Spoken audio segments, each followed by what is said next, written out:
Time Stands Still is essentially a love story. The main couple, James and Sarah, have been traveling the world together. He is a foreign correspondent, she is a photojournalist.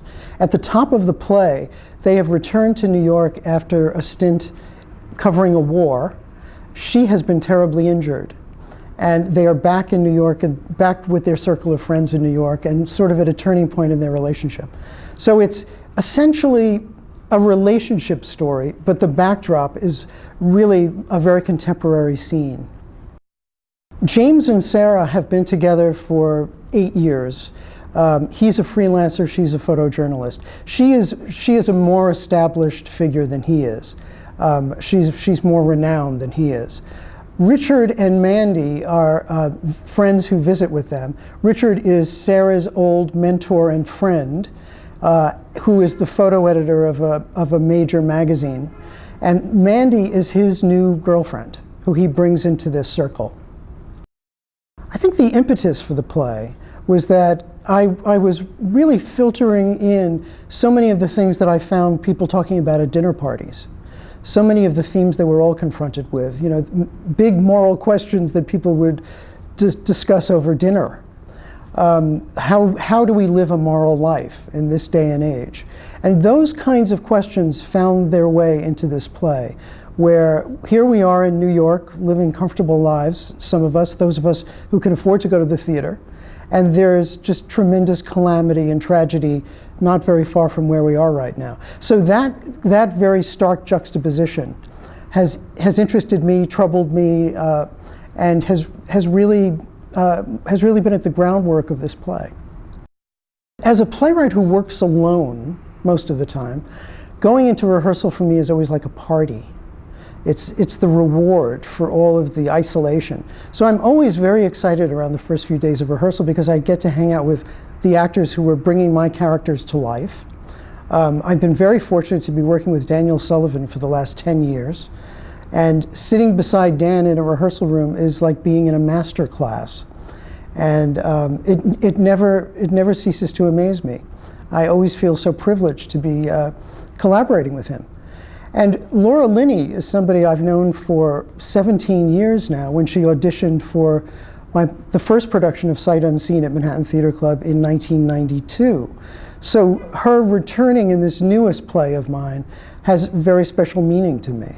Alicia has been involved in this play from the very first reading that I had at the Geffen Playhouse in Los Angeles, where the play was commissioned. So I've heard her voice. I heard her voice without even realizing that I was hearing her voice. And then when she did that first reading, I realized how perfect she was for this. Brian Darcy James, I think, is one of those incredibly versatile New York actors who sings beautifully, looks good, and is a surprisingly powerful dramatic actor. And ERIC Bogosian is somebody who I've admired for years. We're playwright colleagues. It's the first time I've ever worked at a rehearsal table with a fellow playwright, which is interesting. And I'm absolutely delighted that he's taken on what's essentially a featured role, but he brings his such wonderful edginess and intelligence to it that I feel very privileged to have him. One of the great things about sitting around a rehearsal table is that the actors begin to inhabit the characters, so that the rhythms of speech become very much a merger of the actors and the characters. So my ear becomes very attuned to words that actors may be tripping over, or that there are too many words, too many syllables, and that things can be made more succinct. Hearing the rhythms of speech as delivered by the actors has a very subtle kind of fine-tuning influence on the text itself. Time Stands Still has evolved over a series of readings that I had both in Los Angeles and New York. It benefited from a world premiere production at the Geffen Playhouse earlier in 2009. I also had a very unusual experience of seeing it performed in Swedish in Stockholm, which I also found surprisingly informative about the text. It was very unusual.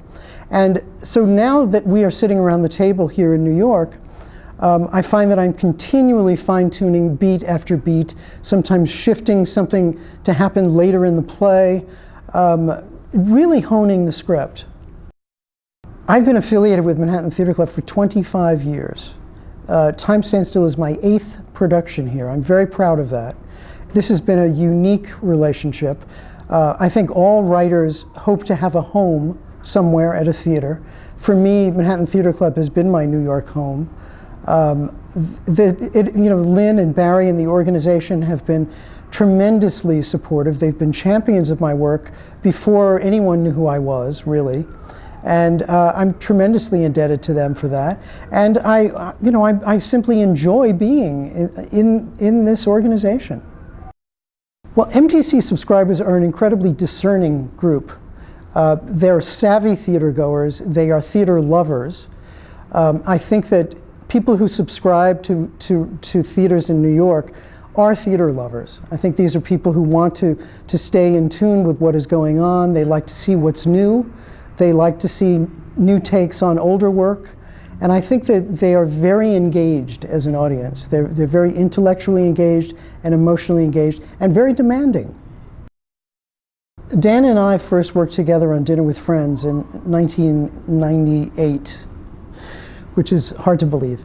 And we've subsequently we worked on Sight Unseen, Brooklyn Boy, and now Time Stands Still.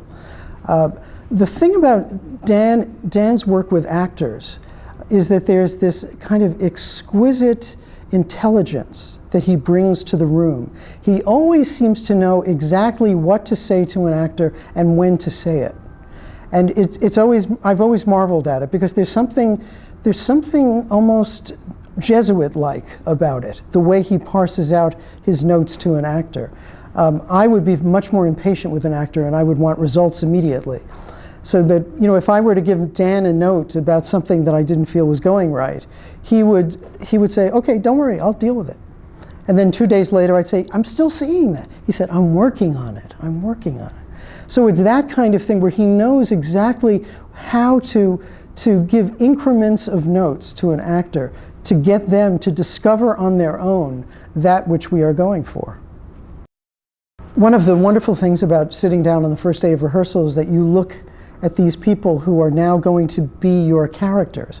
So to look at this ensemble, I feel this incredible excitement that all of these people are extremely well suited to their roles. They are bringing these people to life, and it's extremely exciting to see an ensemble begin to work together and begin to play the music of the play. It's very exciting to a playwright.